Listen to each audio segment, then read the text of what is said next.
with my friends Jovic and Ben.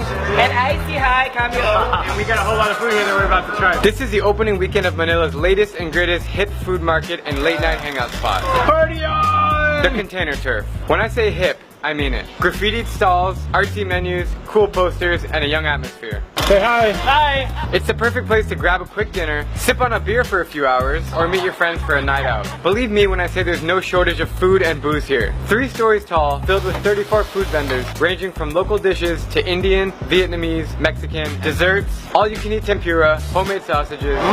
Good. This is a hash brown sandwich because why not? Where do you even begin? Let's cover a few of my favorite places, starting with the bar. My buddy Rev is one of the best mixologists in the Philippines. Thank you. And you're gonna make me some of your specialties today, huh? Yes, classic mojito.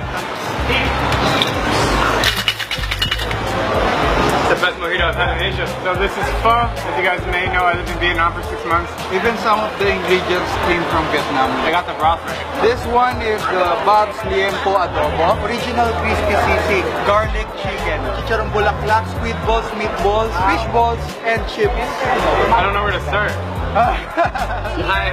Okawari by Chef Brucey. Brucey. So it's actually Japanese fusion. This is our bestseller, bento. So you actually have the rice and then the gyoza. Crispy Japanese pork tacos. Special yakisoba. Save the best for last. Annyeonghaseyo! We're here at Nuno's right now, which is a Korean street food place, and I just had the best kimchi burrito of my life. These 3 girls are the logo right here, as you can see.